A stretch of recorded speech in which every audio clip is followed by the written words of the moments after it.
professionnelle de musée. Je vous dis deux mots d'introduction avant de passer la parole à nos orateurs, puis de vous passer la parole à vous-même.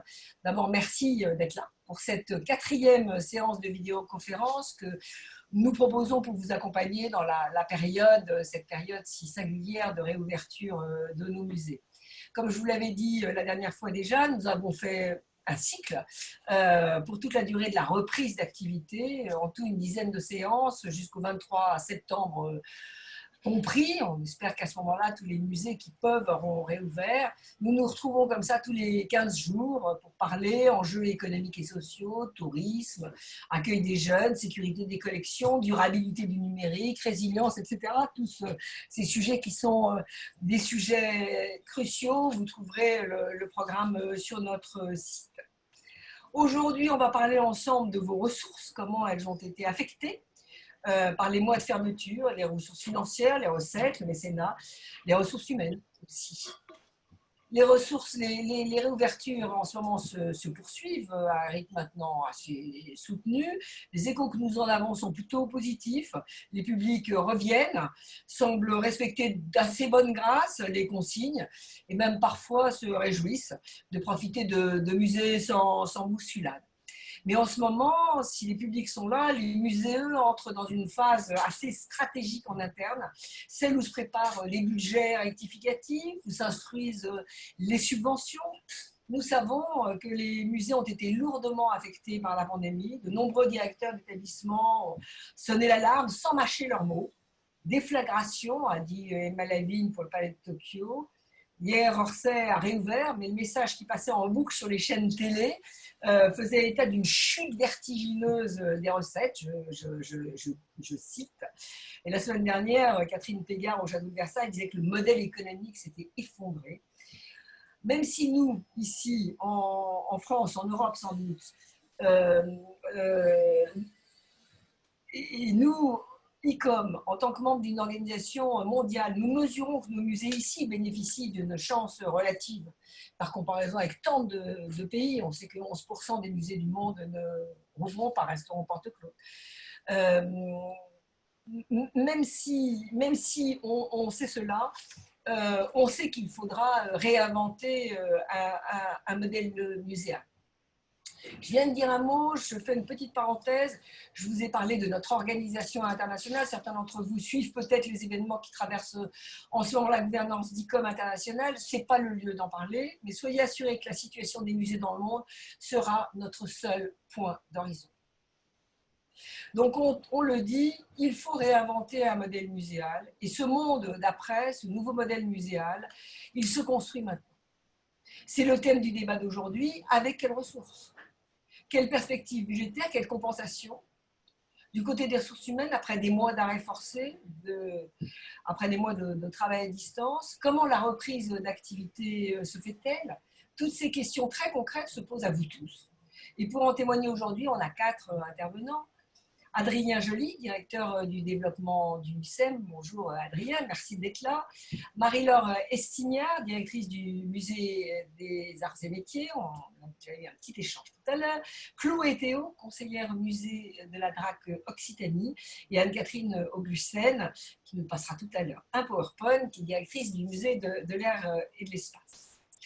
Chacun d'entre vous, et j'en finis avec mon introduction, s'exprime à 5 à 6 minutes et ensuite la parole sera aux participants, soit pour poser des questions, soit pour apporter votre propre témoignage. Demandez la parole, soit sur le chat, soit en levant la main, la petite icône, là, je ne sais plus où elle se trouve, quelque part sur votre écran, mais vous avez tous l'habitude maintenant. N'oubliez pas de couper votre micro quand vous ne parlez pas pour éviter les échos. Et votre caméra, si vous ne voulez pas être vu, car nous enregistrons et mettons en ligne la séance dans la foulée de ce débat. Je passe maintenant la parole à Adrien Joly. Cher Adrien, vous êtes directeur du développement du MUCEM.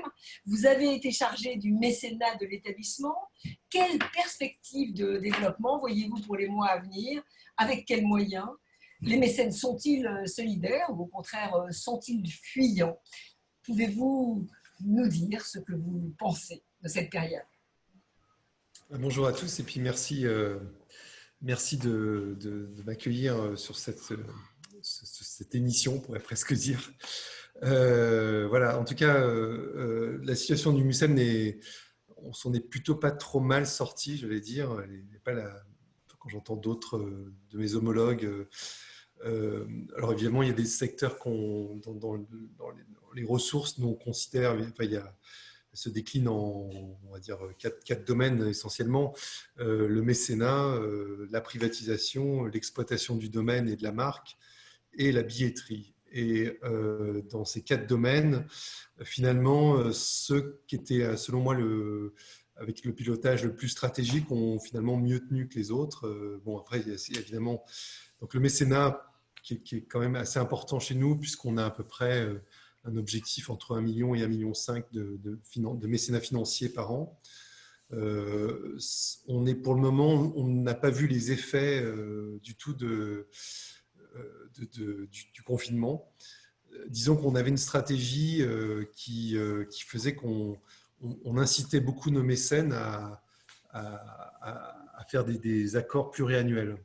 Donc, tous les mécènes qu'on a sont toujours engagés sur des durées de 3 ans, des durées de 4 ans, des durées de 5 ans. Alors, c'est vrai qu'à l'époque, je n'ai pas fait ça en me disant, tiens, il va y avoir un confinement en 2020, il vaut mieux se préparer. Mais en fait, tout simplement parce que je me disais, finalement, le mécénat, c'est fragile.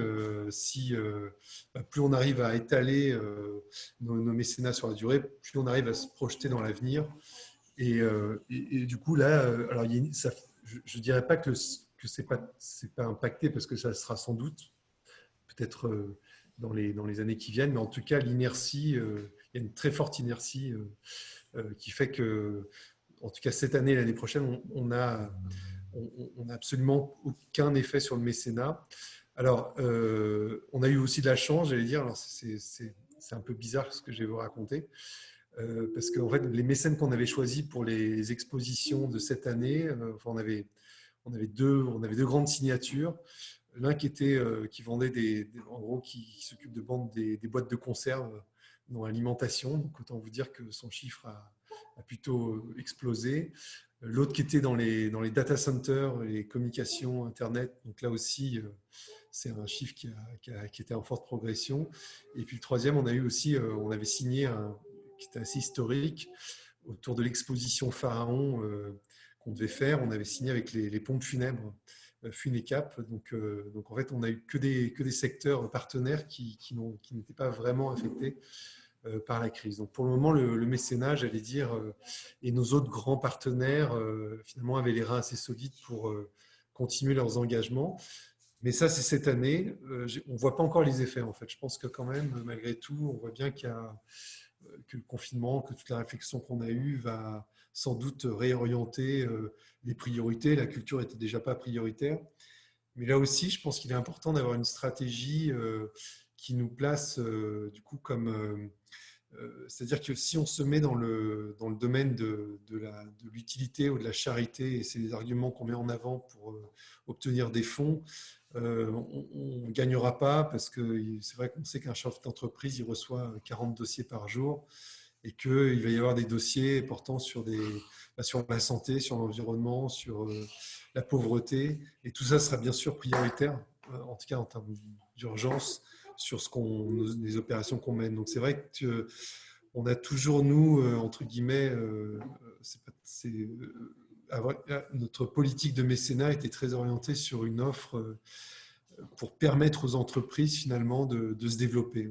On prenait le point de vue du chef d'entreprise, on disait finalement le musée est un outil au service du développement. Alors, donc on avait décliné toutes les offres qu'on a, c'est-à-dire les offres en espace, les offres en billetterie, en des outils au service du chef d'entreprise pour qu'il puisse amener ses clients. Et du coup, on n'était pas dans une logique véritablement de philanthropie. En tout cas, ce qu'on vendait, après logique l'argument de philanthropie était au-dessus, mais en tout cas, on leur vendait des avantages, entre guillemets, très concrets. Et je crois que ça, c'est une politique aussi qui déjà nous a montré qu'on avait les reins solides dans cette situation, et qui nous permet toujours d'avoir des bons arguments et pas donner l'argument de l'urgence. Même si c'est vrai que tout le monde culturel dit qu'il fallait une urgence à sauver la culture, etc. Mais dans les situations compliquées, dans les situations un peu extrêmes, enfin, comme on a connu, moi, je pense que c'est toujours plus difficile de montrer la culture comme un secteur absolument prioritaire. Donc ça, c'était pour le mécénat. Vous m'entendez tous bien? Ça va? Bon. Et pour donc la privatisation qui nous rapporte quand même à peu près 800 000 euros par an, là, ça a été l'hécatombe complet pour le coup, parce que évidemment, l'événementiel par nature, c'est totalement arrêté. Enfin, on peut pas. Donc, on est en train de réinventer et de repartir. Et là, on a fait on a fait une grille tarifaire en fait qui a été validée par notre conseil d'administration, qui est une grille tarifaire en cas de Covid, quoi. Donc, en gros, elle est intégrée maintenant dans la grille tarifaire du MUSEM et elle peut se déclencher par décision du président à tout moment sans qu'on repasse par un conseil d'administration et qui nous permet, si jamais il y a un reconfinement ou si jamais il y a un état d'urgence sanitaire, de pouvoir faire des prix, offrir en fait nos espaces à moitié prix, étant donné que les jauges sont également divisées de moitié et que, évidemment, les entreprises souvent comptent par ce que ça leur coûte par tête. Donc, du coup, on a cette grille de secours, en gros, qu'on a dégainée. Mais ceci dit, ça n'empêche pas que pour le moment, ça ne reprend pas du tout la privatisation et ça reste très compliqué. Alors, on réfléchit également parce qu'on a bien vu qu'il y avait une autre culture qui s'était développée dans l'entreprise, notamment celle de la réunion à distance. Et nos salles de réunion qu'on privatisait, on va essayer de les équiper au maximum de systèmes de bonne qualité de vidéoconférence, parce que ça sera, enfin, il y aura, en fait, je pense que l'entreprise se réunira de plus en plus. Enfin, il ne faut pas être très malin pour dire ce que je dis, mais c'est pas grave, entre le présentiel et le virtuel, et que la culture de la réunion virtuelle va rester. Mais par contre, il y aura toujours besoin d'avoir peut-être des endroits pour qu'une petite délégation régionale se retrouve et fasse une grande réunion avec des personnes qui ne se déplaceront pas. Donc ça c'est ce genre d'amélioration qu'on comptait faire.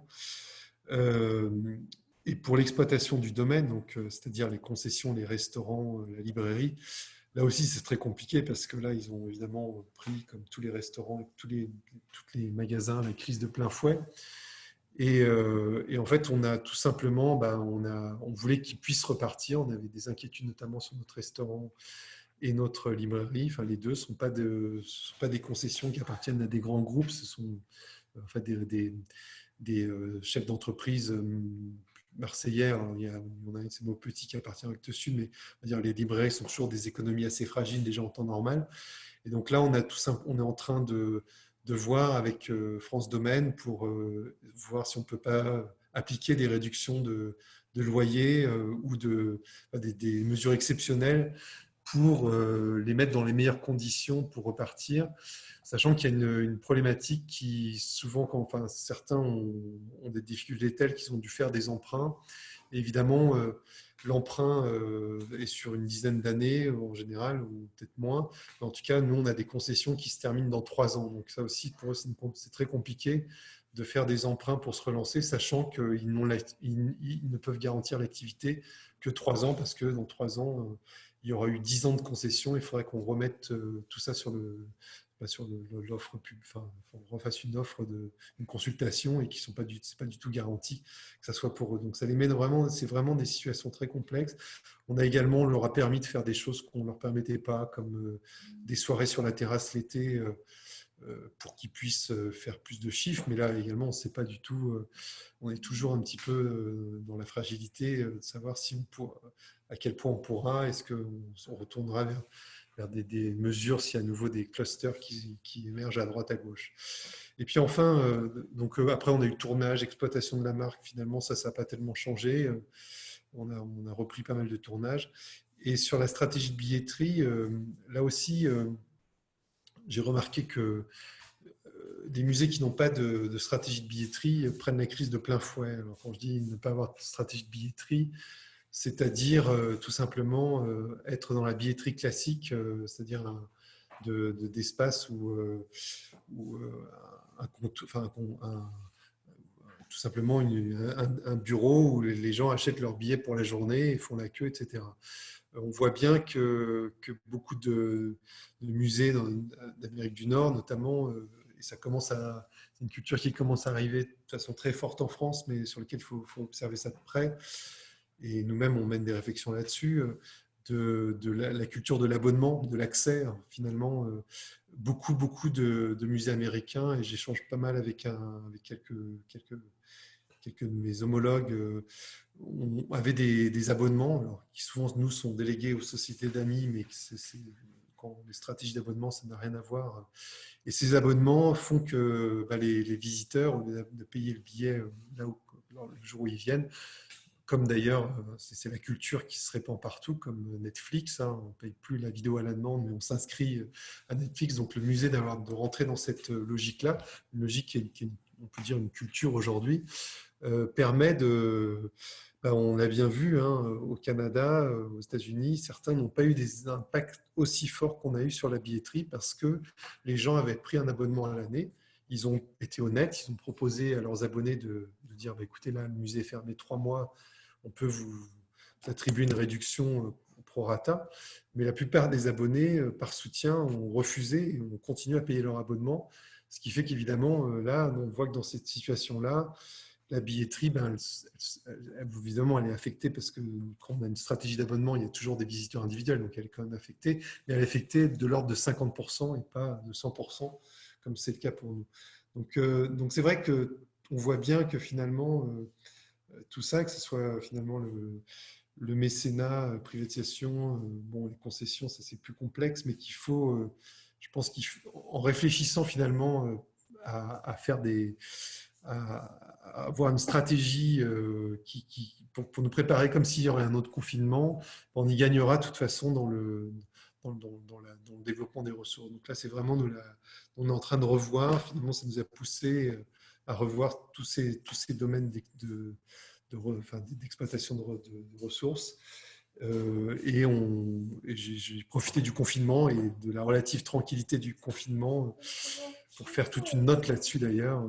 Donc voilà, voilà. Mais écoutez, je ne vais pas parler plus longtemps parce que je crois que j'ai déjà un petit peu été trop bavard. Mais merci beaucoup et puis je reste là pour répondre à vos questions. Oui, merci Adrien.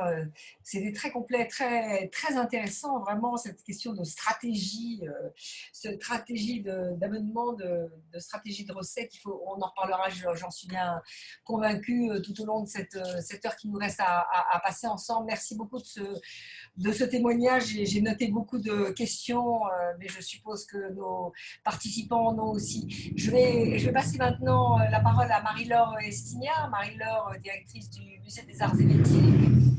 La réouverture du Musée des Arts et Métiers n'est pas encore à l'œuvre, je crois. Le musée, cependant, est très présent depuis le début de la crise sur les réseaux sociaux. Je trouve avec une offre numérique qualitative, en particulier pour les publics scolaires, mais pas que. Comment, Marie-Laure, la rentrée se présente-t-elle? Comment, dans un musée qui est un service au sein d'un grand établissement d'enseignement supérieur, la place singulière d'un musée est-elle prise en compte? Bonjour, merci de me donner la parole, Juliette. Effectivement, on n'a pas encore rouvert. Alors, enfin, aujourd'hui, j'espère qu'on va rouvrir le 10 juillet.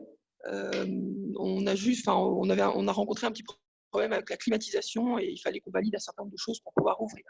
Mais aujourd'hui, ça semble en bonne voie et on espère pouvoir ouvrir le 10. Je vous tiendrai au courant. Effectivement, nous, on a la particularité d'être un musée au sein d'un établissement, donc qui est plutôt considéré comme un service que comme une entité autonome.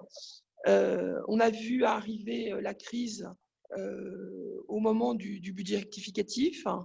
On a fait donc un budget rectificatif en prenant des estimations de perte d'exploitation assez importantes sur les mois de fermeture, mais également sur des diminutions de jauge, donc forcément des billetteries inférieures, sur le fait qu'on a anticipé qu'avec le Covid ou la Covid, on ne pourrait pas louer nos espaces avant un certain temps dans le contexte de distanciation physique qui existe, etc. Donc on s'est retrouvé quand même avec une perte d'exploitation importante, donc sur les 4 domaines que sont la billetterie, le restaurant, la boutique et les locations d'espace. c'est arrivé au moment du BR et en fait, on a dû supporter, dans le cadre du BR, 70% des pertes d'exploitation qui ont été du coup enlevées de notre budget rectificatif. Or, on sait tous que dans les musées, on travaille sur du long terme, que les expos, ça se prépare de 2 ans à l'avance, 3 ans à l'avance, etc. Et que derrière, on fait vivre quand même tout un écosystème culturel, aussi bien des compagnies qui sont en résidence, des scénographes, etc., etc. Donc effectivement, nous, on y survivra. Hein. On a fait notre budget, on y survivra. On ne sait pas du tout comment ça se répercutera l'année prochaine. Est-ce que ces centaines de milliers d'euros qui ont disparu, est-ce qu'ils vont disparaître définitivement, ce qui là deviendrait très grave, ou est-ce qu'au contraire, on va avoir, on aura le même soutien les années suivantes que celles qu'on a eues les années précédentes. Alors nous, on ne dépend pas du ministère de la Culture, mais du MESRIS, qui est assez particulier, qui n'a pas non plus... les musées, ce n'est pas le cœur de son activité, le cœur de ses préoccupations. Voilà. Du coup, ce contexte un peu compliqué financièrement, hein, qu'aujourd'hui, on a été obligé d'arrêter des projets, d'arrêter un certain nombre de choses. Il y a un contrepoint qui est plutôt intéressant, qui est le contrepoint sur les ressources humaines. Tu le disais, Juliette, on a profité de ce confinement pour mettre un certain nombre de choses en ligne. Juste pour la petite histoire, on devait vernir une exposition le 16 mars et l'ouvrir le 17. Comment vous dire, elle n'a jamais été ouverte. C'est vraiment notre exposition confinée sur les prototypes. Et du coup, toute l'équipe du musée s'est lancée dans une exposition numérique, alors avec plus ou moins de succès selon les différents départements et les approches, parce que ce n'est pas très simple, avec les moyens du bord. En tout cas, ce qui est certain, c'est que toute cette période du confinement sur le volet humain a changé beaucoup de choses, nous a permis de réfléchir, alors je vais rebondir sur ce que disait mon prédécesseur, mais sur tout ce que sont les outils de billetterie, sur le CRM, le yield management, etc., qu'on est en train du coup on a eu le temps de s'en occuper, de le mettre en place, enfin, en tout cas de commencer à y travailler, sur toute l'approche numérique et virtuelle du musée, alors en dehors du musée, mais aussi dans l'expérience visiteur dans le musée. Et on est aussi en train de réfléchir sur des parcours virtuels, accompagnés. Comme notre parcours était un peu obsolète en termes d'outils, ça tombait bien. Voilà, donc je trouve qu'il y a eu une énergie absolument incroyable des équipes du musée pour essayer d'inventer un nouveau modèle de musée qui soit accessible à un public qui ne vient pas forcément. Alors après, on peut toujours mieux faire. Il faut structurer encore mieux notre communication sur les réseaux sociaux, sur le non digital, parce que ça aussi, il n'y a pas que du digital, autrement on perd une grande partie de nos publics. Mais j'ai trouvé que c'était quelque chose d'assez fort et sur lequel je pense qu'on l'a tous fait. Et il convient de s'interroger sur justement cette partie numérique et virtuelle des musées dans le modèle économique des musées de demain, avec une interrogation sur est-ce que le risque, c'est pas que la culture devienne quelque chose de gratuit, ce qui me ferait peur, parce que si tout le monde pense qu'on peut regarder un spectacle, aller à l'opéra sans payer et sans y aller, ça va être compliqué pour la culture, ça va être vraiment compliqué. Et en même temps, je pense qu'on va être en capacité de faire des offres nouvelles pour des publics nouveaux et d'attirer des gens différents dans nos institutions. Voilà. Donc, encore une fois, je pense que conjoncturellement, c'est un peu compliqué, mais qu'en même temps, ça a été un vrai moyen de réfléchir au musée de demain avec des nouvelles solutions et beaucoup de créativité. Voilà, donc c'est un petit peu le bilan que je fais. Et c'est vrai que je pense que sur le volet purement budgétaire, ce serait intéressant, c'est même important que l'ICOM puisse porter un message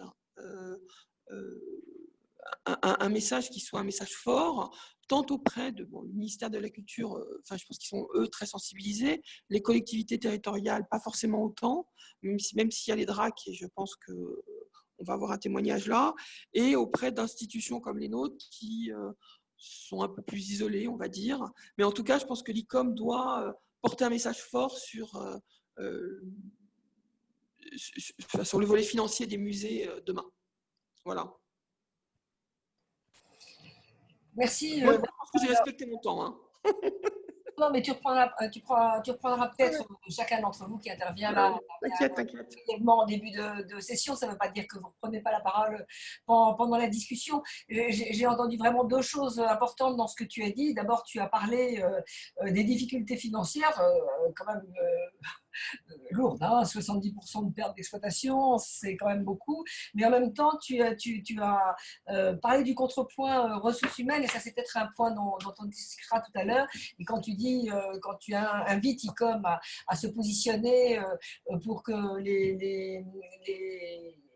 les États finalement prennent conscience du besoin de soutenir les musées, je pense que l'organisation le fait et qu'on le relaie, peut-être pas assez, mais je pense que c'est au cœur de la problématique, et ça sera bien évidemment une des directions très importantes de l'activité de ces prochains mois. Merci en tout cas de cette première intervention. Il y en aura peut-être d'autres. Chloé Théo, merci d'être avec nous.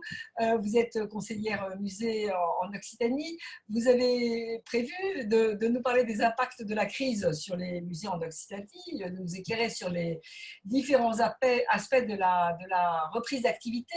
Qu'observez-vous dans ce poste si important en ce moment de conseillère musée ? Oui, alors merci de m'accueillir, en effet. Juste un mot pour que vous compreniez bien l'envergure de l'Occitanie. L'Occitanie, c'est 132 musées de France.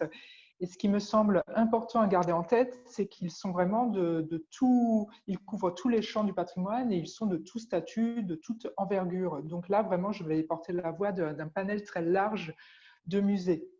Alors aussi, ce qui est intéressant, c'est que j'avais lancé une enquête sur l'impact de la crise fin mai, ce qui me permet d'avoir des données factuelles et parfois chiffrées. Donc là, vraiment, moi, c'est un panorama général sur les musées que je vous propose, mais surtout avec une insistance sur les structures associatives, les musées qui ont parfois un peu plus de difficultés avec leur budget et qui ont des équipes restreintes.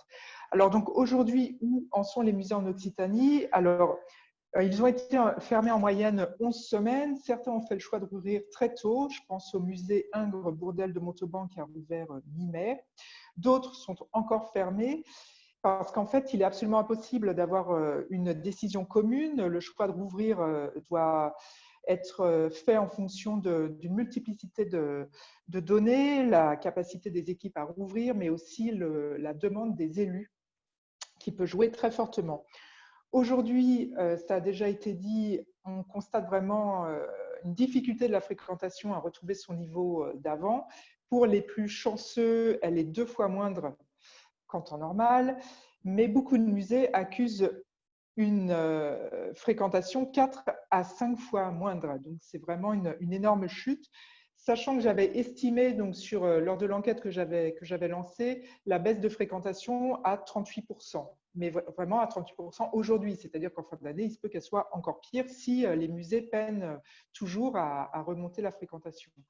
Alors, certains musées ont mis en place, pour essayer de combattre un peu ça, une politique de communication assez intensive. Et je pense au musée Soulages à Rodez, qui a décidé d'attirer en premier lieu et en grande partie le public local, parce qu'ils se sont rendus compte que les Aveyronnais, parce que Rodez est en Aveyron, connaissent assez peu le musée Soulages de Rodez. Donc là, il y a vraiment une grande politique de communication. Côté RH, qui est un point en effet vraiment très important de mon point de vue et du point de vue de la DRAC dans son ensemble, ce que j'ai constaté en menant l'enquête sur l'impact de la crise, c'est qu'elle touche, sans surprise, les plus précaires. Parce que quelques musées associatifs ont pu bénéficier du dispositif de chômage partiel, mais ça laisse évidemment de côté les vacataires. Or, ce que j'ai constaté dans le changement de programmation des musées, c'est que si La majorité des musées ont reporté leurs expositions d'1 an, parfois de 2 ans. Ce qu'ils ont surtout fait, c'est qu'ils ont annulé toutes les activités de médiation et les ateliers en direction des publics. Il y a eu plus de 200 sur les 22 musées qui ont répondu, plus de 200 ateliers et activités qui ont été annulés, ce qui a touché à peu près 180 artistes, médiateurs, animateurs. Donc, c'est absolument énorme. Je souligne aussi que, sans surprise, là aussi, que les musées ont dû suspendre, voire annuler leur recrutement de vacataires. Les recrutements de personnel temporaire, eux, sont juste suspendus. Donc, c'est vraiment les personnels les plus précaires qui sont touchés. Côté budget, alors la perte moyenne de chiffre d'affaires, elle est de l'ordre de 40%, ce qui en fait s'aligne peu ou prou sur l'enquête qui a été menée sur la baisse de l'activité économique régionale qui est estimée à 33%. Par contre, là aussi, il y a une grande disparité et elle peut monter jusqu'à 60% de baisse estimée de ressources propres pour les structures qui sont déjà en situation tendue, c'est-à-dire avec des équipes et des budgets restreints, avec peu de subventions. Et en plus, ce que j'ai constaté, c'est que ce sont aussi à nouveau ces structures-là qui se sont vues contraintes d'annuler totalement des expositions, ce qui est quand même un choix très lourd quand on sait, comme Marie-Laure Estinière l'a dit, l'importance que requiert une exposition. J'ai en tête un musée, le musée Urbain Cabrol à Villefranche-de-Rouergue qui annule 2 expositions. C'est déjà un musée qui a peu de visiteurs, peu de billetterie, donc et là, il est complètement dans un cercle vicieux. Alors, afin d'aider les musées à traverser cette crise, très tôt, on a fait le choix en DRAC Occitanie de verser les subventions de fonctionnement quand elles étaient déjà notifiées pour les actions d'exposition, de soutien au récollement, de politique des publics, même s'il y a eu un changement de programmation, ce qui est le cas à peu près tout le temps. Donc cela vraiment parce que voilà, on savait bien que les musées allaient devoir modifier leur programmation et qu'il était important de les soutenir. Je souligne également qu'en Occitanie, 2 expositions ont obtenu le label Exposition d'intérêt national 2020. Ces 2 expositions vont être reportées d'1 an pour une, de 2 ans pour l'autre, et le ministère, là aussi, a fait le choix de maintenir la subvention pour vraiment permettre d'accompagner cette exposition.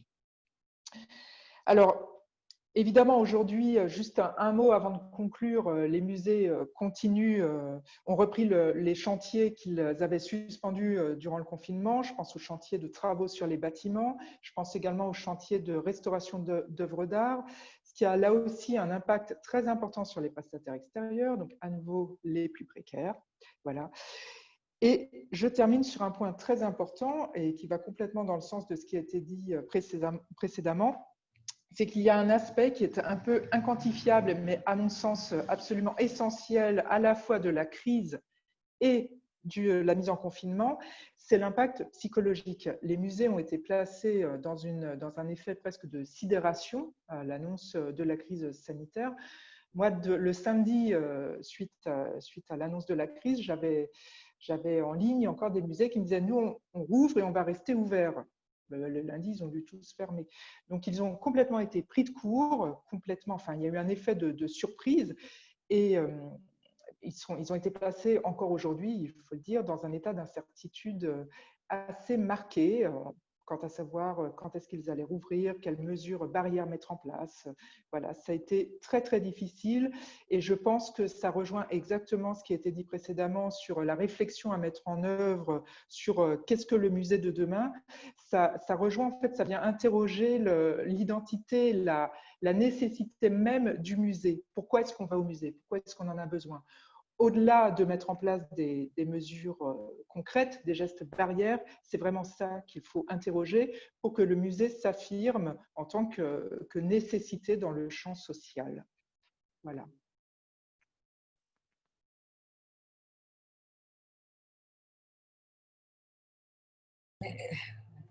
Merci beaucoup, Chloé. Merci d'une part d'avoir fait cette enquête, parce que vous aviez dit que vous faisiez cette enquête, c'était vraiment très intéressant parce que vous avez des éléments très précis, des données qui sont très robustes.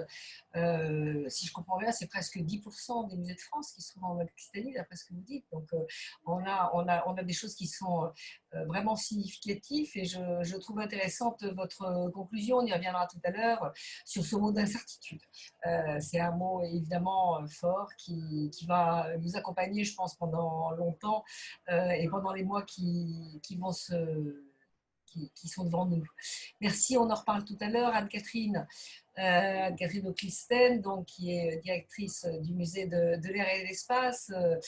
Ton musée, Anne-Catherine, a réouvert cette semaine avec succès, si j'en crois ce que j'ai pu suivre, et beaucoup d'entre vous avec moi, j'imagine, sur les réseaux sociaux. Bravo.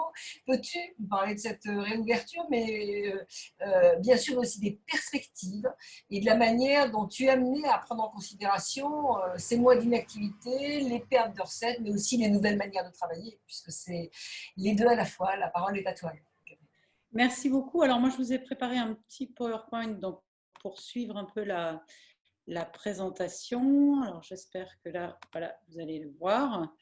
Voilà. Alors, pour répondre à, pour répondre à la question posée par Juliette, merci beaucoup. Donc, le musée de l'air et de l'espace, juste un petit rappel. Comme ça, on va se retrouver dans différentes typologies. Donc, le musée de l'air et de l'espace, c'est un établissement public administratif. Donc, nous avons une réelle autonomie et une tutelle qui est le ministère des Armées.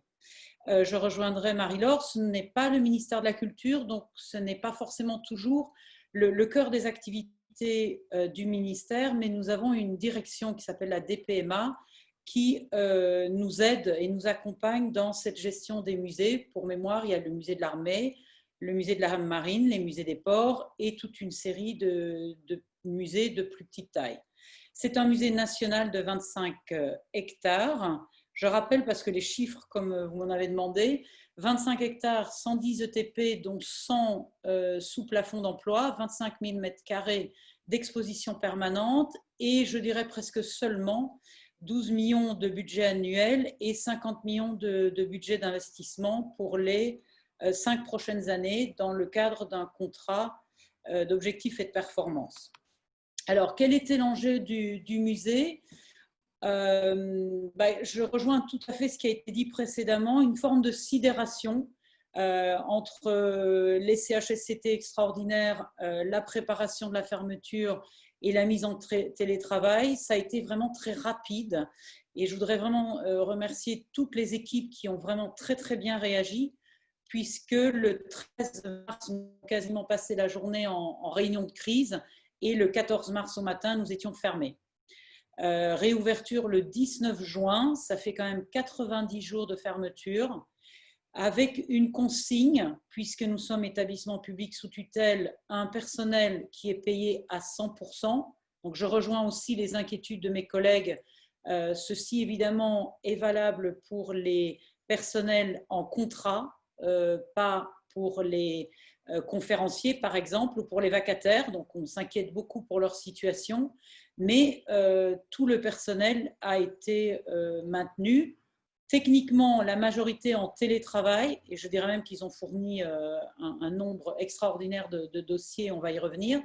Et pour ceux pour lesquels ce n'était pas possible, on les a placés, ce qu'on appelle en ASA, en autorisation spéciale d'absence, et eux sont revenus au musée dès le 11 mai.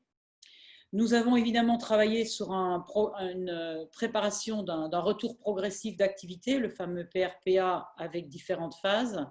Nous avons, dans le cadre de la réouverture, dans notre cas, c'est un dossier de sécurité qui est déposé auprès du cabinet de la secrétaire d'État, auprès de la ministre des Armées. Ce ne sont pas les préfets, dans notre cas, qui donnent l'autorisation. Et une reprise d'activité progressive avec ouverture du musée. C'est le 11 mai, pardon, pas le 11 juillet. Ah oui, pardon, si, c'est le 11 mai. Et normalement, à partir du 11 juillet, fin du télétravail. Donc, nous attendons les nouvelles consignes. Il est tout à fait possible que dans le cadre particulier du ministère des Armées, nous ayons des consignes intermédiaires pour passer l'été sans forcément faire revenir tout le monde au musée. Aujourd'hui, on peut estimer entre 40 et 60% de personnel in situ et les autres en télétravail. On peut aussi considérer que tout le monde est revenu au moins une fois au musée depuis le 11 mai. Et je pense que là, l'occasion pour nous qui doit être saisie en RH, c'est de repenser notre rapport au travail. Ça, je vous rejoins tout à fait. Et notre rapport, alors pas forcément en réunion Zoom, parce qu'elles ne sont pas toujours très, très faciles à gérer, mais en tout cas notre rapport au présentiel et peut-être en profiter pour espérer que le télétravail et les lois et décrets afférents pourront évoluer. Alors, le musée, effectivement, depuis le 11 mai est ouvert, donc le public peut progressivement revenir. Là, j'insiste sur le fait que pendant toute la durée de fermeture, il y a eu un très gros travail sur les collections, finalisation de la rédaction du PSC, travail sur les conventions. Et depuis le 11 mai, on a recommencé entre le 11 mai et le 19 juin à travailler sur la restauration des collections. Un très gros travail en communication. Alors, comme vous avez pu le noter, on a été très actifs pendant tout le confinement. Les équipes numériques, les équipes com, qui sont bien évidemment assistées des équipes développement du public et les équipes scientifiques ont énormément travaillé pour fournir beaucoup de contenu, pas uniquement pour les scolaires, pour le grand public, et ça a été très, très apprécié. Également la mise en ligne de la e-médiathèque, le temps que nous puissions ouvrir à nouveau le centre de doc au public. La réouverture a donné lieu à un très gros travail également. Alors, on doit reconnaître que pour le musée de l'Air, on a peut-être une chance aussi. C'est un musée très grand et c'est surtout un musée très aéré. Nous bénéficions du tarmac, donc nous bénéficions de zones aussi qui probablement génère un peu moins de peur. C'est ce qui peut peut-être expliquer que les chiffres sont actuellement acceptables. Nous avons retravaillé une signalétique, comme vous pouvez le voir, un parcours qui est dit unique. Donc, il y a très peu de croisements. L'utilisation, donc là, c'était l'inauguration, la réouverture, la visite de la secrétaire d'État qui a été très appréciée et qui pouvait découvrir le dispositif mis en place, notamment ce dispositif de stylet qui nous permet surtout de ne pas arrêter les multimédias. Nous venons d'ouvrir la grande galerie avec une série de multimédias, donc d'écrans tactiles. Nous trouvions vraiment dommage de tout d'un coup tous les éteindre et nous sommes plusieurs musées à avoir choisi le système du stylet. Pour ceux qui ne le connaissent pas, je les encourage vraiment à le tester. C'est vraiment très peu onéreux. Et ça vous permet de le prendre au départ de votre visite, de le déposer à la sortie. Et donc, vous, techniquement, ne touchez pas l'écran. Nous avons également aussi décidé de maintenir les visites de groupe. Là aussi, j'insiste parce que certains se posent encore des questions.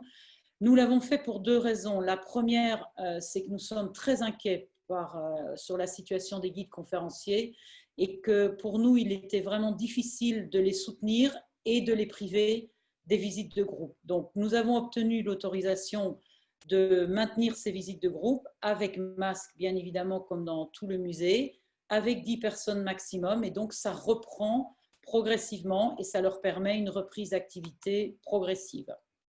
Vous pouvez également ici découvrir donc, le petit système pour déposer les stylets à la sortie et les systèmes de gel automatique qui sont absolument dans tous les halls. L'impact financier. Alors, pour nous, l'impact financier a été très rude. Pourquoi ? Parce que, comme l'a très bien dit mon collègue du MUSEM, c'est évidemment un arrêt brutal des ressources propres pendant 90 jours, billetterie, location d'espace, DSP boutiques et restaurants, arrêt complet. Nous n'avons évidemment pas de la même manière souffert pour la partie mécénat, puisque nous avons aussi des locations d'espace à l'année qui sont maintenues, du mécénat qui n'est pas remis en cause, mais les ressources propres sont clairement impactées. Et avec une obligation, et nous en réjouissons, de maintien du personnel à 100% des salaires, donc les trains de paye sont très élevés, nous avons dû obtenir une autorisation de puiser un peu dans ce qu'on appelle notre trésorerie non fléchée, et nous serons soutenus par le ministère, puisque notre trésorerie, en réalité, est une trésorerie fléchée Donc, ce qui veut simplement dire que le budget que nous avons actuellement est un budget qui est réservé pour des projets, et si nous devons changer l'affectation, nous devons demander l'autorisation. La discussion actuelle, qui est vraiment essentielle pour l'avenir du musée, c'est de ne pas remettre en cause les projets. Je vous ai parlé de 50 millions d'euros, c'est de l'investissement, c'est les 5 prochaines années de développement du musée. Il serait vraiment très dommage que le musée doive puiser dans ces réserves-là, et ça ne sera pas le cas, heureusement. Donc, arrêter les projets pour utiliser en trésorerie non fléchée. Donc, nous avons une forme d'assurance que nos projets vont être maintenus, mais en parallèle, nous avons besoin d'aide. Bien évidemment, les équipes de sécurité sont maintenues sur le site. Une des grandes assurances, et c'est un peu inquiétant, mais c'est le cas, c'est que ces grands musées, type musée de l'Air et d'autres sont dans la même situation que nous, sont des musées qui techniquement coûtent quasiment autant fermés qu'ouverts. Je parle bien en coût. Vous pouvez évidemment toujours ajouter des dépenses liées aux événements. Nous avons fait des économies là-dessus, ou des dépenses qui sont liées marginalement à certains éléments que nous avons pu annuler. Donc, on a techniquement fait un peu d'économies, mais fondamentalement, ce sont des musées qui coûtent de par leur infrastructure et qui coûtent de par leur masse salariale. Donc, le ministère est conforté dans l'idée qu'il y a là un soutien qui doit avoir lieu sur ces musées et que le retour d'activité doit être évidemment le plus important possible. 612 visiteurs pour 2 jours de réouverture, nous, on est plutôt satisfaits et on a une relance progressive. L'avantage, c'est que nous n'avons pas été obligés de toucher à notre programmation. Donc, par rapport aux artistes avec lesquels nous avions décidé de travailler, et notamment pour nos prochaines expositions temporaires, nous n'avons aucune annulation, nous n'avons que des reports. C'est-à-dire que la programmation de printemps a été reportée à l'automne, mais il n'y a pas d'annulation. Le cinéma que nous mettons en place va nous générer une activité tout l'été. Nous avons au contraire renforcé la programmation à la demande du ministère. Ils ont appelé ça un peu l'effet rebond. C'est-à-dire qu'à ce que nous avions déjà envisagé à l'automne, nous avons ajouté ce qui a dû être reporté du printemps. Donc, ça nous fait une occupation et un nombre assez important d'événements, mais qui étaient déjà financièrement programmés et qui n'ont pas été remis en cause. Ça, c'est une chance pour nous. Et pour les expositions temporaires, c'est aussi évidemment toujours un peu les aléas de la façon dont vous montez vos expositions temporaires, et vous n'avez pas évidemment prévu une crise, c'est que nous les avions depuis 2 ans préparées en coproduction. Toutes nos expositions temporaires des 5 prochaines années sont, à l'exception d'une, des coproductions. Donc en réalité, elles n'ont pas été remises en cause. Les partenaires ont maintenu, même chose pour nous, leur engagement. Et donc, par chance, nous nous retrouvons avec une programmation d'exposition temporaire qui n'est pas retardée, qui est maintenue et dont la première exposition est prévue à l'automne, et il y aura de cette manière une programmation maintenue jusqu'en 2024-2025 sans modification majeure. Donc ça, c'était un point important pour les équipes.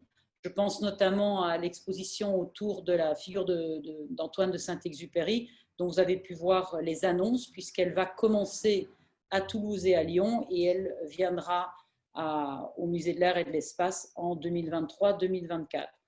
C'est vrai que le Musée de l'Air et de l'Espace a aussi une particularité, c'est qu'il est dans une phase que l'on appelle la deuxième phase d'évolution et de travaux, et que le ministère nous soutient et ne remet pas en cause cet engagement. Donc nous avons dû jongler à la fois sur le maintien de ces budgets et sur cette trésorerie qui bien sûr va nous manquer.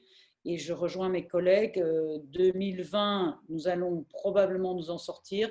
2021 va être plus compliqué puisque nous devons compter sur une reprise d'activité somme toute assez lente, même si nous faisons le maximum.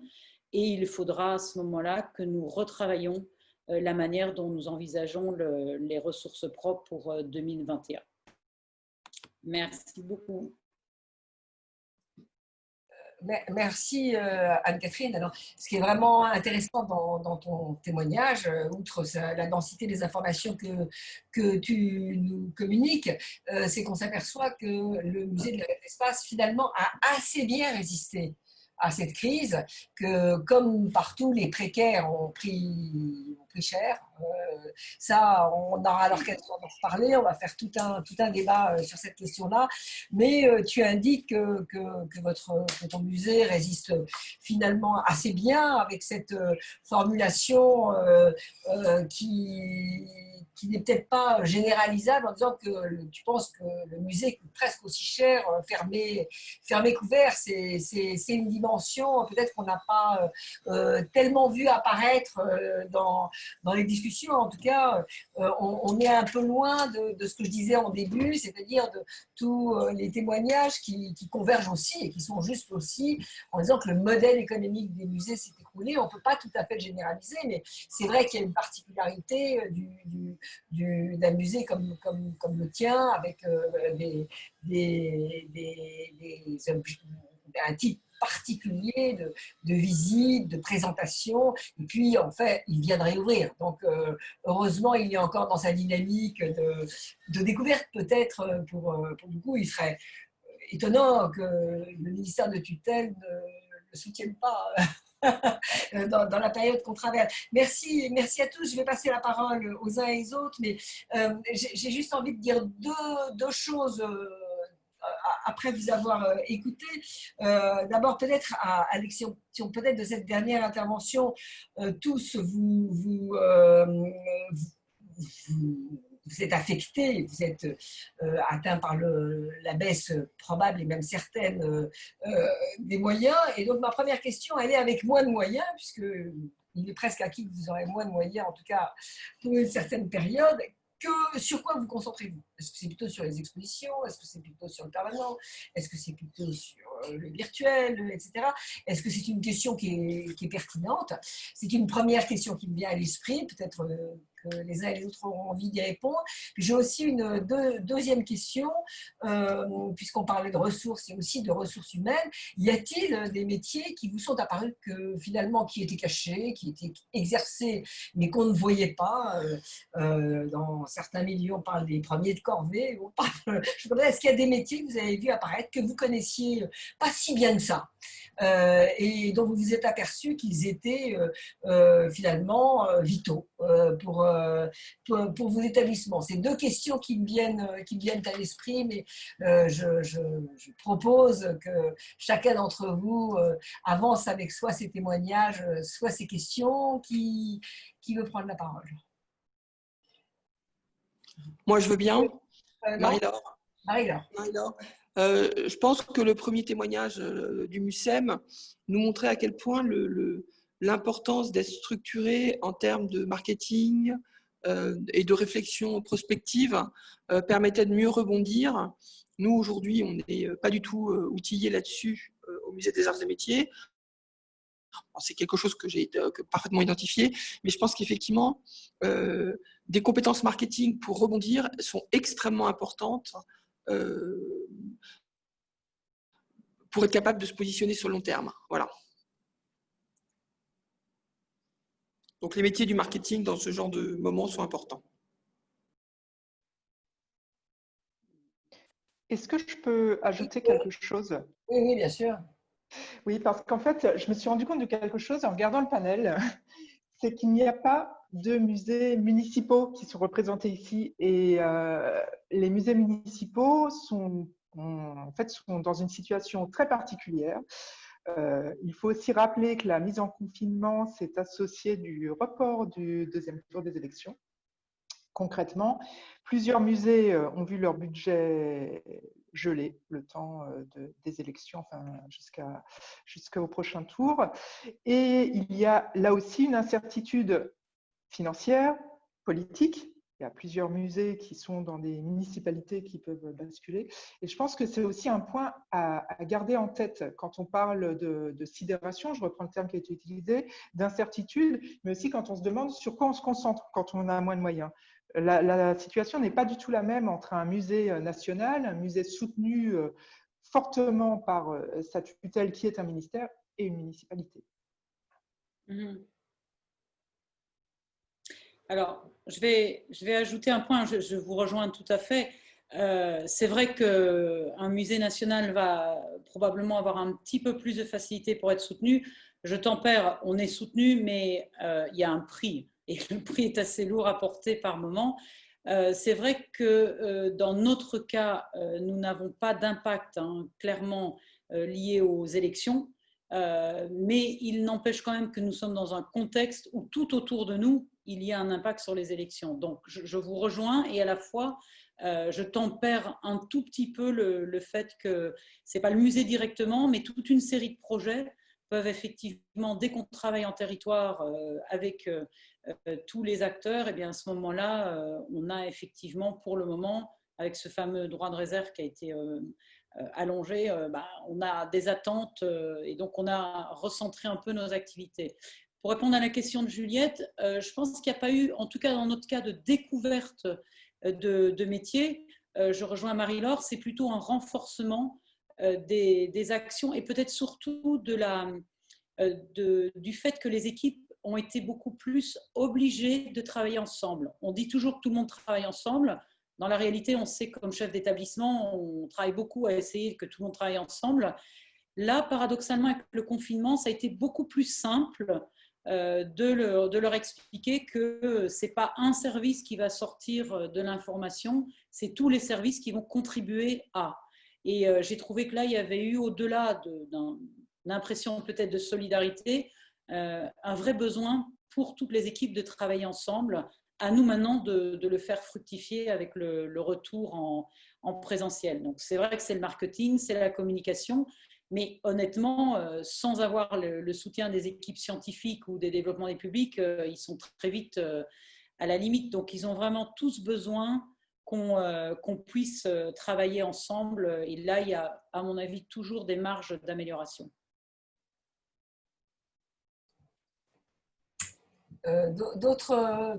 D'autres questions ou d'autres témoignages? Sinon, moi, oui, Michel Rouget, allez-y.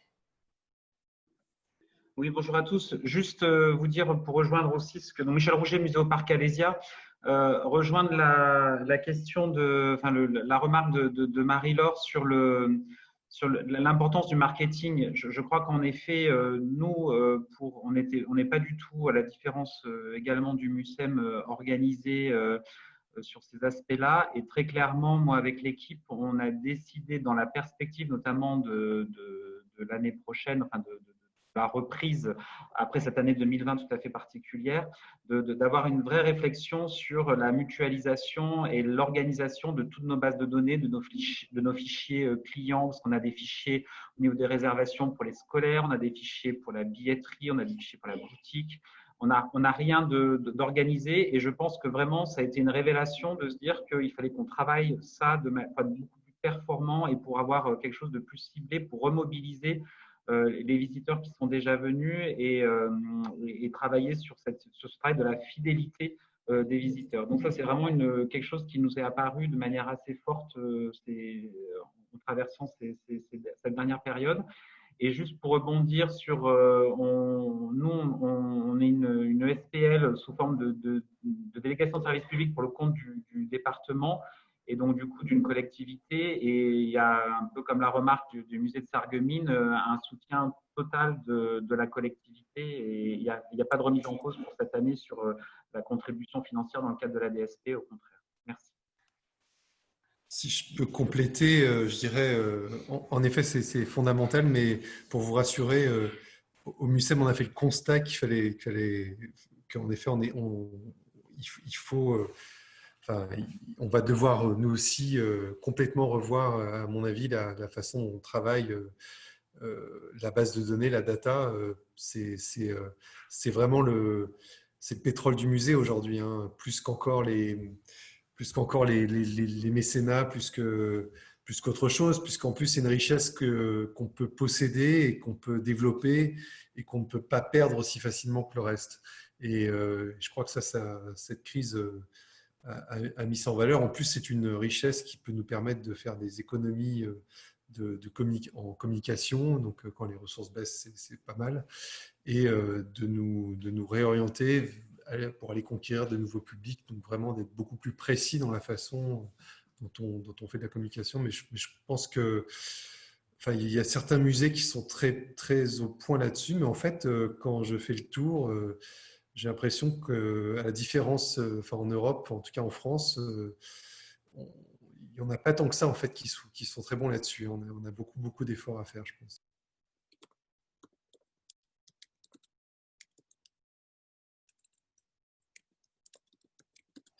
Tout à l'heure, vous avez parlé, Adrien en particulier, de la chute qui me semble une évidence des locations d'espace et des privatisations. Est-ce que c'est une façon de dire que ça avait pris une place dangereusement importante? Moi, j'ai connu les privatisations dans différents musées et aussi dans des monuments historiques. Alors, c'est vrai que dans les monuments historiques, pour avoir travaillé au château de Versailles à une époque, on n'est pas dans les mêmes problématiques quand on fait de la privatisation dans le château de Versailles que quand on le fait dans un bâtiment comme le Mucem, qui, certes, est une œuvre d'art, mais qui est quand même un bâtiment moderne, fait en béton et assez costaud par rapport en effet, aux privatisations qui parfois avaient sans doute lieu de façon un petit peu trop fréquente dans des salles qui sont quand même des salles extrêmement, extrêmement fragiles. Donc c'est vrai qu'au Mucem, j'allais dire, enfin, pour ce qui nous concerne, on est quand même dans des bâtiments extrêmement costauds et la privatisation n'a jamais… il y a toujours une priorité pour la programmation. La privatisation a toujours bouché les trous de la programmation. Et c'est vrai que la privatisation est indispensable. Alors c'est ça qui va, quand je vous dis les effets du mécénat, on ne les a pas encore, c'est qu'on a une grande partie du mécénat vient parce qu'on a des belles capacités à privatiser. Donc c'est vrai que le jour où on peut faire moins de privatisation, on a forcément moins de mécénat. Non, par contre, ça, je ne sais pas du tout par contre comment ça va repartir. Pour le moment, c'est le secteur qui m'inquiète le plus parce que je sens que ça va être très compliqué. En tout cas, le temps que le virus est autour. Et manifestement, comme j'ai entendu un de mes mécènes qui avait fait une étude très précise, il disait qu'on allait vivre entre 2 et 3 ans dans cette espèce de semi-confinement. Donc, ça veut dire que si tel est le cas, en effet, il va falloir vraiment… nous, on va mettre un peu on va voir ce qu'on va faire de cette activité, mais ça va être un peu… Enfin, voilà, on va peut-être apprendre à faire des choses avec les masques, il y a aussi la question des traiteurs, qu'est-ce qu'on fait, etc. Enfin, c'est vraiment… Là, pour le coup, on n'a pas encore trouvé la solution. Anne-Catherine, tu veux ajouter un mot là-dessus ou peut-être… Oui, sans problème. Alors, nous aussi, on a évidemment les mêmes inquiétudes. On me posait aussi la question de savoir notre estimation de fréquentation.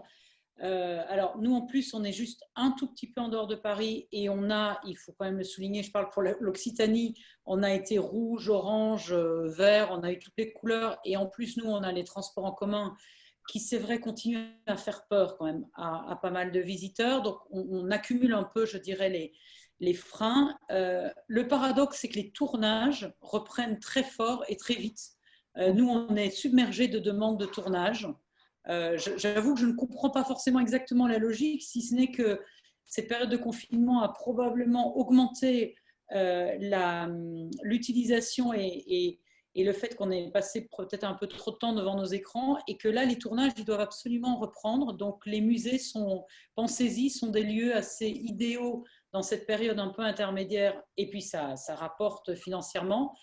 Par contre, autant les tournages reprennent très bien, les locations d'espace, ça je vous rejoins tout à fait, ne reprennent pas. Il est certain que la distanciation est un frein. C'est pas très festif d'être à 1 mètre avec un masque. Et donc, ils reportent. Alors, ils n'annulent pas, mais ils reportent, ils attendent, ils réfléchissent. Les traiteurs, c'est très compliqué. On le voit bien même avec simplement le restaurant. Il y a un peu de craintes qui sont maintenues. Donc, nous essayons en fait de nous réinventer sur des opérations notamment Ciné Tarmac. Ce sont des opérations qui sont à la fois des opérations événementielles, mais vous pouvez aussi manger, vous pouvez voir un film, mais techniquement, en fait, vous restez dans votre voiture. Mais évidemment, il faut avoir un tarmac. Je le reconnais que tout le monde n'a pas un tarmac, mais il faut, en fait, je pense sincèrement, se réinventer dans les locations d'espace, ou sinon, on risque d'attendre longtemps pour une location d'espace comme on les connaissait avant. Ça, j'en suis convaincue, et les équipes sont en train de, voilà, de réfléchir pour se réinventer sur les locations d'espace. J'ajouterais aussi d'ailleurs sur les locations d'espace, mais également sur les… je vous rejoins tout à fait, Catherine, et également sur les vernissages et les opérations de lancement d'exposition. Et on a… c'est ma fille qui essaie de me piquer mes écouteurs, désolé. Les joies du de la culture du confinement. Et donc, on a inventé, enfin, on essaye d'ailleurs, et je vous invite à regarder ça, ce sera lundi à 19h45 sur les réseaux sociaux du MUSEM. On a imaginé une autre forme de vernissage qui va consister une sorte de plateau, une émission MUSEM, entièrement produit par le MUSEM, diffusée en ligne où, comme un plateau télévision, finalement, on va présenter toute la programmation de l'ouverture du MUSEM qui a lieu le même jour à 19h. Et c'est un mini plateau avec un mini public de 30 personnes qui sont essentiellement d'ailleurs des relais d'opinion, des blogueurs, etc. Et donc, c'est une autre forme, c'est-à-dire que les moyens qu'on mettait d'habitude dans le vernissage avec les partenaires, etc., et le traiteur et compagnie, on a reconsacré ces moyens pour faire un plateau de télévision fait maison, qu'on espère de bonne qualité. Enfin, c'est une expérience, je ne sais pas du tout ce que ça va donner, ça va peut-être être un bide total, mais bon, je vous en laisserai juge. En tout cas, c'est lundi à 19h45. On y sera, alors on y sera. Je vois Hélène Bassal qui est parmi nous. Hélène, est-ce que par rapport à cette question, le Centre Pompidou est évidemment un lieu qui accueille beaucoup d'événementiels. Est-ce que tu as le sentiment que cette activité va repartir, va reprendre, ou est-ce que ça ne va pas être une source de refinancement pour la rentrée ? Bonjour à tous. Les chiffres, vous les connaissez hein, pour le Centre Pompidou, ils sont assez vertigineux hein, puisqu'on annonce pour cette année 20 millions d'euros de pertes. Donc, c'est énorme. Et il est effectivement vrai que nos établissements s'appuient sur des ressources propres aujourd'hui très importantes pour subvenir à leurs besoins et notamment faire face, comme le disait Anne-Catherine, à la fois aux coûts de structure et d'infrastructure qui sont très élevés et la masse salariale qui représente aujourd'hui au Centre Pompidou à peu près 1 million d'emplois. Donc, avec un bâtiment qui est extrêmement coûteux et extrêmement énergivore. Un autre moment, on parlera aussi de cette question de bâtiments aujourd'hui extrêmement énergivores sur lesquels on devra travailler dans les années qui viennent par rapport à la préoccupation environnementale et écologique qu'on a tous et qui pourra générer des économies. Donc oui, la reprise, nous, on réouvre le 1er juillet et donc là, on est dans la phase de préouverture puisqu'on réouvre aux abonnés, aux adhérents dès ce week-end, avec des toutes petites jauges et sur un modèle que vous avez décrit aussi bien Adrien que Anne-Catherine, c'est-à-dire petit groupe, petite jauge, et assez tranquillement. Et vraisemblablement, on va parce qu'on en a besoin, réactiver notre politique de privatisation. Vous savez qu'on a une grosse politique de privatisation, notamment pour tout ce qui est lié au défilé de mode, hein, qui sont importants aujourd'hui dans nos espaces qui s'y prêtent fort bien. Et on va souffrir évidemment d'un certain nombre de reports à ce niveau-là. Et clairement, un autre élément qu'on n'a pas évoqué ici en termes de ressources propres, c'est bien sûr les antennes, les lieux à l'étranger, le Centre Pompidou à Shanghai, le Centre Pompidou à Malaga, et ce qu'on appelle, nous, nos expositions hors les murs, expositions HLM, qui sont évidemment par les contrats que l'on génère des ressources importantes aussi aujourd'hui pour l'établissement. Ce qui nous questionne aussi sur l'avenir, ça a été beaucoup dit dans nos webinaires, n'est-ce pas Juliette, sur l'avenir de ces grandes expositions et des prêts à outrance partout. Donc clairement, ça questionne nos modèles, hein, c'est une évidence. Aujourd'hui, je pouvais peut-être dire un petit mot aussi, si tu m'en laisses le temps, Juliette, sur les métiers. Je trouve que ta question était intéressante de savoir si cette période avait fait émerger certains métiers. On parlait du marketing, mais parlons aussi des compétences scientifiques dans le musée et le très gros travail qui a été fait par nos équipes documentaires pendant cette période-là. Je crois que c'est Anne-Catherine ou notre collègue conseillère musée qui évoquait le travail qui a pu être fait sur les projets scientifiques et culturels. Mais aussi, évidemment, quand on parle de marketing, quand on parle de communication, quand on parle d'Internet, quand on parle de télé virtuelle, etc., évidemment, on s'appuie sur une documentation, on s'appuie sur du contenu, on s'appuie sur du discursif. Et ce discursif, il vient du musée, il vient du travail des conservateurs et des scientifiques, et il est retravaillé en termes de contenu par la documentation, et notamment nous, nos administrateurs de base, et tout le travail qui a été fait avec les bases de données dans cette période-là était gigantesque et, je dois dire, pas mal remis en valeur aussi. Donc, pensons à nos collègues qui travaillent sur le champ documentaire et on en a vraiment besoin. Merci de souligner ce point, c'est très important. Je m'attendais un petit peu en mettant la question à ce que vous soyez nombreux à dire bah oui, le numérique, parce que pour le grand public, la découverte, je pense, pendant toute cette période, ça a été les ressources numériques dont disposaient les musées, qui ont été capables d'alimenter tous les jours, plusieurs fois par jour, leur réseau, leur site, avec des productions, des jeux, des animations, des présentations d'expositions. Moi-même, la première, j'ai été surprise et agréablement surprise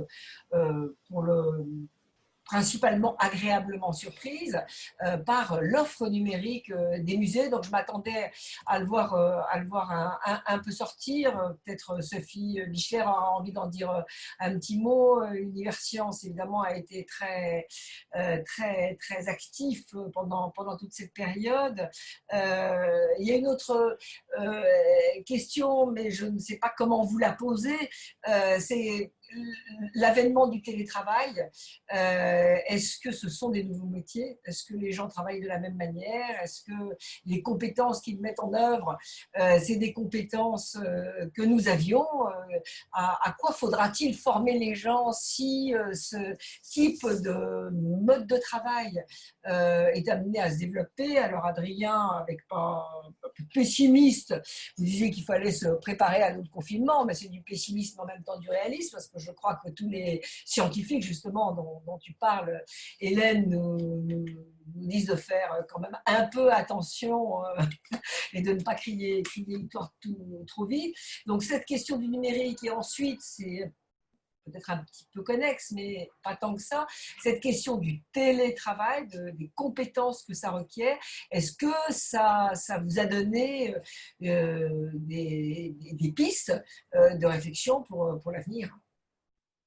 Adrien, je vous vois intéresser par la question, je me permets de vous répondre. Oui. Alors c'est drôle parce que l'année dernière, en avril, donc avant le confinement, en 2019, j'étais allé assister à une conférence au South by Southwest à Austin, qui est un grand forum où tous ceux qui réfléchissent américains ou tous ceux qui réfléchissent un petit peu au monde de demain. Donc c'est à la fois des scientifiques, des start-upers, enfin, il y a vraiment un mélange des genres assez étonnant. Et il y avait une conférence très passionnante sur le télétravail et qui disait que de toute façon, c'était la logique dans laquelle tout le monde allait aller tôt ou tard. Et c'est vrai il l'a annoncé pour 10 ans. Finalement, on voit que le confinement a fait une accélération, en tout cas dans les modes de pensée, en partant enfin, alors, moi, j'estime de toute façon, bon, j'ai une équipe de 10 personnes. Et c'est vrai que là, j'étais déjà assez souple, mais en gros, bon, on avait déjà pas mal de l'équipe qui était en télétravail 1 jour par semaine. Ce que j'en retire, de toute façon, c'est que ceux qui travaillent continuent à travailler, et ceux qui ne travaillent pas, qu'ils soient présents, ils sont sur Facebook derrière leur ordinateur ou qu'ils le fassent à la maison, ça ne change pas grand-chose en fait. C'est vraiment, je trouve que souvent on a le mauvais, enfin c'est peut-être une façon un peu, encore une approche un peu traditionnelle du travail. Nous, alors ce qu'on est en train de mettre en place dans le service, c'est d'avoir au moins 2 journées où tout le monde doit être au bureau pour échanger. Et puis, après, le reste, ça peut être en télétravail ou en présentiel. Et puis, chacun choisit un petit peu ce qu'il veut faire. Et on va voir ce que ça donne. Mais je suis assez confiant parce que j'ai remarqué que finalement, rien qu'en commençant comme ça, enfin déjà, ça crée une relation de confiance, en fait. J'ai l'impression en fait, du coup, on n'est plus du tout sur… bon, ça a été beaucoup théorisé, on a entendu plein de théories, notamment Juliette Funès, etc., sur le fait que c'est vrai que quand on va au travail, il y a une sorte de beaucoup d'énergie passée à montrer qu'on travaille. Et finalement, quand on reste à la maison, ben, on se concentre sur la tâche qu'on doit effectuer, on est moins dérangé. Moi, personnellement, moi, c'est un mode de fonctionnement que je trouve très, très bien. Et là, donc on va essayer de mettre ça en place, mais je suis absolument confiant. Et puis, la technologie nous permet aujourd'hui de bien travailler comme ça. On peut se concentrer. On est en plus dans des grands open space, on est tout le temps interrompu. Donc là, au moins, moi, j'ai très bien travaillé sur des dossiers de fond, alors que ça n'arrivait pas. Voilà. Moi, je voulais juste rebondir parce qu'un des personnes qui nous écoutent a tout à fait raison. Il faut qu'on fasse très attention à la terminologie. Moi, j'ai parlé de repenser le travail. C'est vrai que télétravail et travail à domicile, ce n'est pas la même chose. Faut juste, il y a un code du travail, il ne faudra pas l'oublier. C'est pour ça que dans ma présentation, je parlais aussi du 11 juillet. On a beaucoup, nous, sensibilisé nos équipes au fait que la confusion au moment du confinement, ça a été un peu effectivement semi-panique, débrouillez-vous, prenez vos ordinateurs, restez chez vous. Ça, ce n'est pas du télétravail, c'est du travail à domicile. La preuve d'ailleurs, c'est qu'on n'a pas forcément un espace dédié, une connectique dédiée et on a en plus souvent sa famille, ses enfants. Sur le long terme, ça, je pense que ce n'est pas possible et on a créé de la souffrance au travail pour certains qui se sont retrouvés à travailler à 23 heures le temps que les enfants dorment ou à essayer de s'arranger avec son conjoint pour mobiliser la pièce centrale. Donc ça, je n'y crois pas. Par contre, reprendre le télétravail, peut-être l'assouplir un peu et trouver des temps où on est chez soi et des temps où on est au travail, en l'occurrence pour nous au musée, ça, j'y crois complètement. Mais c'est un dialogue avec les instances paritaires, CHSCT. Nous, on a annoncé que cette question allait être mise dès la prochaine réunion ordinaire de CHSCT. Ça va prendre un peu de temps, mais il faut qu'on se mette tous d'accord sur les conditions pour que ça ne soit pas un sujet, y compris d'ailleurs de travail sur des durées trop longues. Parce qu'on pense toujours que certains ne vont pas travailler assez. Moi, je suis convaincue qu'au contraire, on a trop travaillé. On n'avait plus d'horaire, on n'avait plus de limites et en plus, on ne pouvait pas sortir. Donc, ça a été pour certains assez difficile et on le voit avec le retour au musée. Ils sont plus apaisés et ils sont très contents de ne pas revenir à 100%. Peut-être que si je peux compléter ce que tu dis, Anne-Catherine, c'est la question des moyens aussi, des moyens que l'on a pour travailler. Parce qu'on a quand même été confrontés, alors moi j'ai eu la chance, un peu comme Adrien, d'avoir favorisé la mise en place du télétravail dans mon équipe et notamment pour les équipes qui pouvaient télétravailler. Parce qu'il y a les moyens, c'est ordinateur, téléphone portable, et puis il y a la capacité à travailler à distance.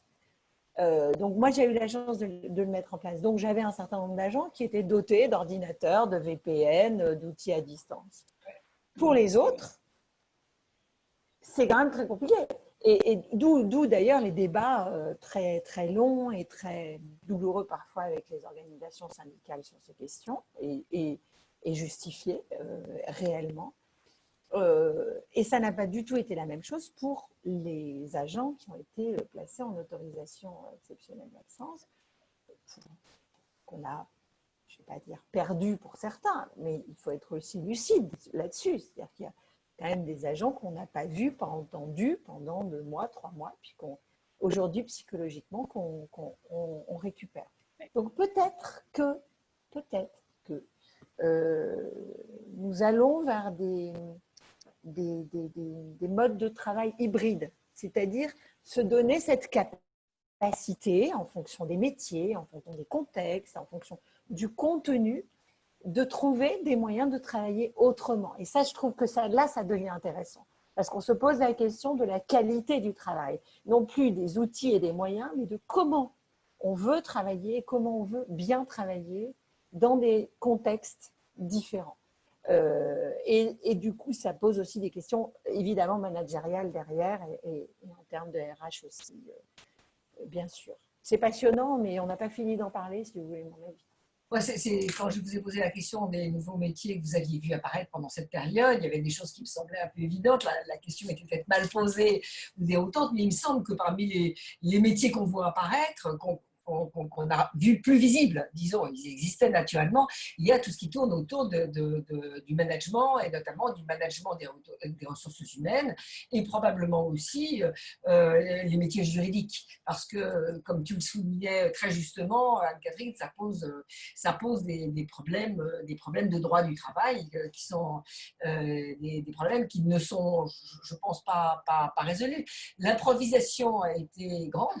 Elle a été grande et me semble plutôt dans l'ensemble étonnamment réussie par rapport à ce qu'on aurait pu imaginer, parce que les blocages à toute idée de laisser les agents travailler chez eux sur leurs propres outils, etc., étaient extrêmement grands. Enfin, moi, j'en avais fait l'expérience quand j'étais au Musée des Arts et Métiers de voir à quel point c'était bloqué, cette question d'accéder aux demandes de certains agents qui voulaient télétravailler, qui voulaient économiser peut-être des déplacements et des transports à la fois fatigants, coûteux, etc., et qui pensaient que leur activité pouvait se mener à distance, comme tu le dis, à distance n'étant pas forcément chez soi.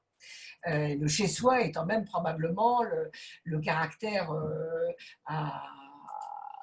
difficilement tenable dans la durée du travail à distance. La plupart des gens n'ont pas envie que leur mètre carré personnel soit à la disposition de leur employeur.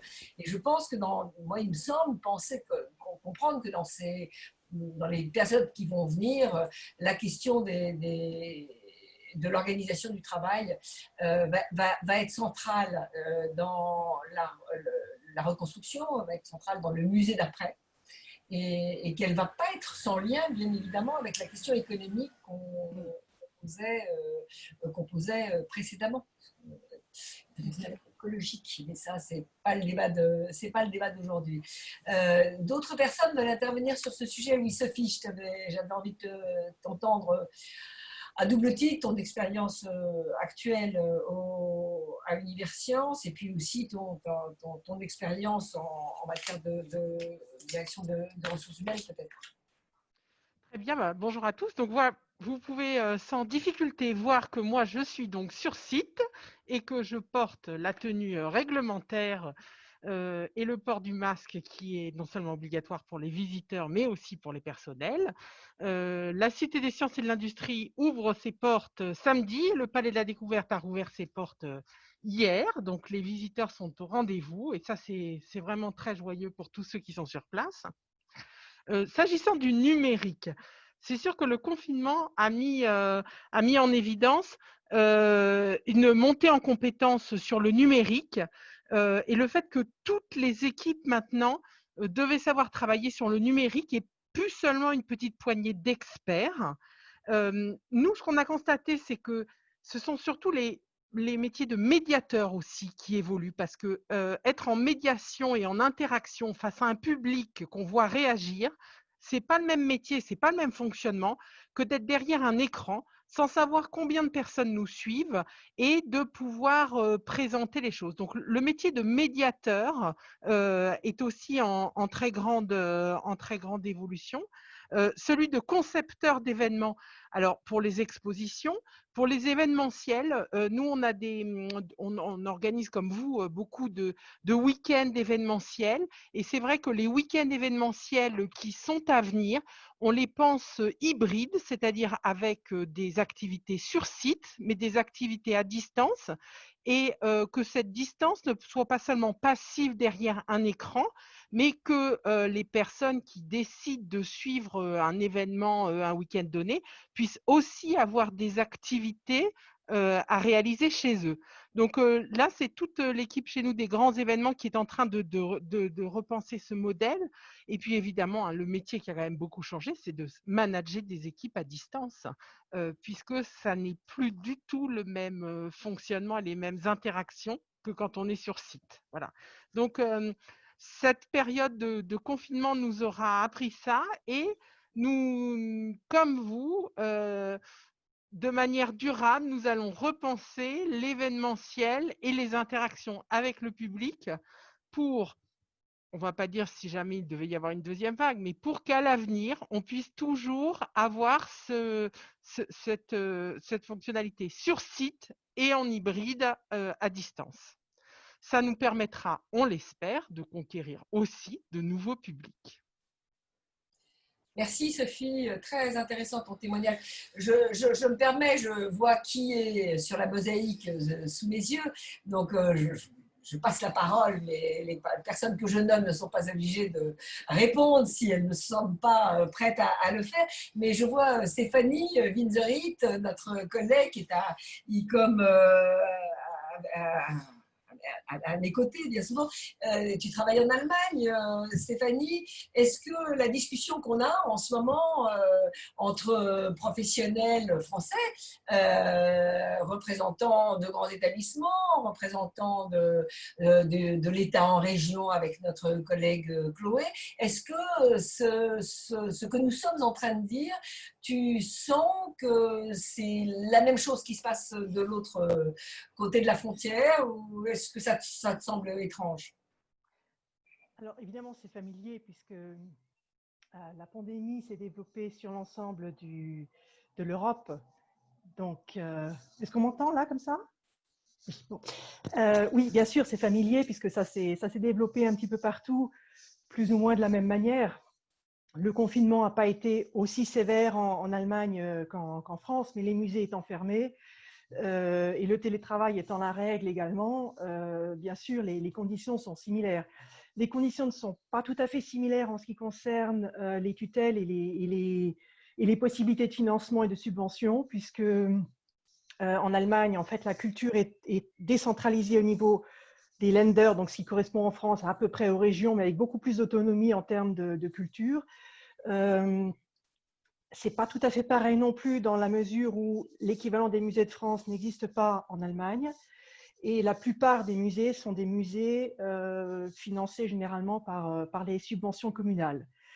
Donc en Allemagne, on a de grandes craintes de ce côté-là, puisqu'on sait que les finances des communes vont être très, très impactées essentiellement cette année, mais surtout l'année prochaine, puisque les impôts ne rentreront pas, les impôts sur les sociétés, etc., qui sont reversés généralement aux communes, ne rentreront pas cette année de la même manière que prévu.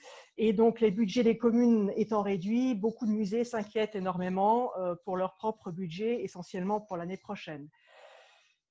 Voilà, donc ça, c'est un petit peu les échos qu'on peut avoir de ce côté-là de la frontière. Alors, dans mon cas personnel, j'avoue que c'est un petit peu différent, c'est une situation un petit peu différente puisque je ne suis pas employée par un musée. Je travaille en freelance, donc je suis ce que nous appelions à l'instant les vacataires, c'est-à-dire qu'on se retrouve devant un désert, tout simplement. Il ne se passe pas grand-chose ou pas. Dans mon cas personnel, moi, je fais de la recherche sur le public, des enquêtes, des évaluations, etc. Les musées étant fermés, forcément, il n'y a pas de visiteurs, il n'y a pas d'enquête en cours, etc. Et malgré tout, malgré tout, il y a des petits moments comme ça où on sent que les activités reprennent, que les musées vont rouvrir, que les musées, certains ont déjà rouvert, que il y a des demandes par-ci, par-là. Est-ce qu'on pourrait faire une offre ou est-ce qu'on pourrait faire un devis ou quelque chose comme ça, ce qui permet de reprendre un peu espoir. Mais pour l'instant, c'est vrai que c'est une situation qui est franchement difficile. Et le fait d'être en Allemagne, pour moi, et c'est en cela que je rejoins encore une fois la spécificité en Allemagne par rapport aux vacataires. Les vacataires sont souvent des petites entreprises, des auto-entrepreneurs, des indépendants. Et en Allemagne, on a eu la chance d'avoir une grande aide financière de l'ensemble du gouvernement qui a été répartie sur les différents Länder, ce qui fait qu'on a eu une aide d'urgence. Et pour une fois, les indépendants, les auto-entrepreneurs, les tout petits étaient aussi dans les groupes cibles. Alors, ça ne veut pas dire que tout le monde a reçu une aide, mais ça veut dire qu'au moins on pouvait faire une demande et que pour le domaine des musées et en particulier pour tout ce qui était médiation culturelle, etc., tous ceux qui ne sont pas employés directement par les musées, mais quand même au contact des publics et des musées, ont pu, pas tous, mais au moins ont pu obtenir des soutiens financiers ou du moins faire une demande de soutien financier. Donc, voilà, ça, je pense que ce sont les deux grandes différences par rapport à la situation française qu'on a pu expérimenter nous en Allemagne. Merci Stéphanie d'avoir accepté de nous apporter ce témoignage qui est éclairant et vraiment intéressant. Chers amis, on arrive à la fin du temps qui nous est imparti pour ce petit débat, pour ce Zoom. Est-ce que certains d'entre vous ont envie de rajouter un commentaire, un témoignage, ou est-ce qu'on s'avance vers la conclusion de cet entretien entre nous ? Je ne vois pas de main se lever, mais il sera toujours temps de m'interrompre. Un petit mot peut-être de conclusion. Donc, il me semble, même si nous sommes moins nombreux que nous l'étions au début, au lancement de ces cycles Zoom, il me semble que le partage de notre professionnalisme prend tout son sens en ce moment et que la solidarité, c'est le mot qu'il faut désormais mettre au cœur de notre raison d'être. À ICOM, en tout cas. Certes, il ne suffit pas de prononcer le mot de solidarité pour l'agir, les mots prennent sens petit à petit. ICOM France, en tout cas, sera à ce rendez-vous. La session de clôture du cycle, nous l'avons appelée « Si on vous dit résilience, que répondez-vous » Nous regardons déjà vers l'après-Covid, donc peut-être que c'est là l'avant-Covid suivant, mais nous regardons déjà vers cette période-là, pas par volontarisme ni par optimisme béat, mais parce que c'est maintenant, à notre avis, que ça se prépare, et je crois que c'est un petit peu ce que vous avez tous dit aussi aujourd'hui. Je crois que la résilience des musées se prépare maintenant, les solidarités aussi. Le prochain Zoom sera le 8 juillet, même heure, même durée, sur un sujet stratégique. On l'a intitulé « Tourisme et musées font-ils bon ménage par temps de Covid ?»